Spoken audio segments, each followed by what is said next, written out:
You're welcome back. It's Africa Thursday, but we're taking a look now at stories from the rest of the world as Islamist militants in Iraq continue to gain more grounds in the north. The parliament in Baghdad has delayed voting on a request to grant the prime minister emergency powers. Just 128 of the 325 members of parliament turned up for the vote on Prime Minister Nouri al-Maliki's request.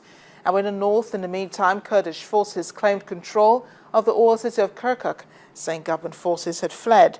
The Kurds secured the area after the cities of Mosul and Kirkuk fell to Sunni Islamist insurgents during the lightning advance.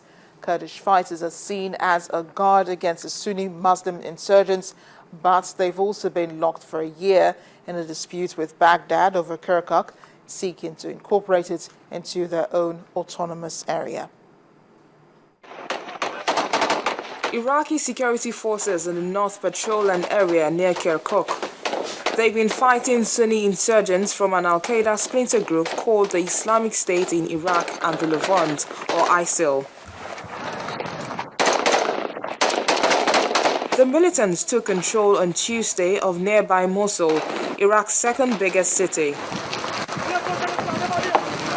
On Wednesday, their control of the city extended further south, where the country's biggest oil refinery lies. Wednesday's advance by ISIL is a devastating show of strength against the Shiite-led government. An audio recording purportedly of Abu Muhammad al-Adnani, an official spokesman for ISIL, was released on Wednesday, where he appears to boast of the group's recent conquest and urges fighters to march to the Iraqi capital. Meanwhile, Turkey says it will retaliate if any of its 80 nationals seized by an al-Qaeda splinter group in northern Iraq are harmed. Those captured during a lightning advance include special forces soldiers, diplomats, and children. Also, the United States has expressed concern about the deteriorating security situation in Iraq and pledged any appropriate assistance to help the Iraqi government fend off a rapid military advance by Sunni militants. We join Turkey and the international community in calling for the immediate release of Turkey's kidnapped diplomatic personnel. The security reiterated the United States' commitment to working with the Iraqi government and leaders across Iraq to support a unified approach against ISIL's continued aggression. We are in touch with the governments of Turkey and Iraq and stand ready to provide any appropriate assistance. In the 5 days of fighting, some 500,000 Iraqis have fled the city.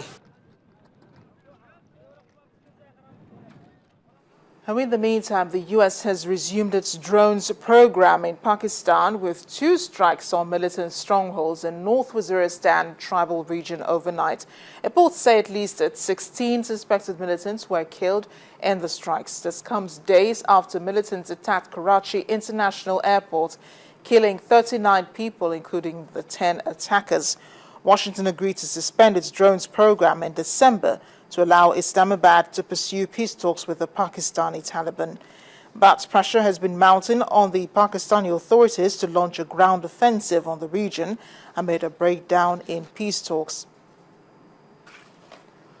Staying with Pakistan now, former military ruler Pervez Musharraf has gotten a reprieve from a law court as a judge has backed his request to leave the country. A Sindh High Court removed Mr. Musharraf's name from an exit control list today. The former leader is currently barred from leaving Pakistan. He is currently on trial for treason and denies the charges against him. But the government has 15 days to appeal before the order comes into effect. Pakistan's military is watching the trial of the former general very closely.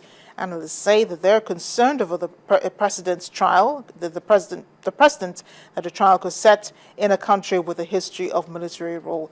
Mr. Musharraf seized power in a coup in 1999, ousting then Prime Minister Nawaz Sharif, who is now back in power. Well, it's almost becoming a trend in India now. Violence against women still on the rise, but this time the state of Uttar Pradesh comes into focus.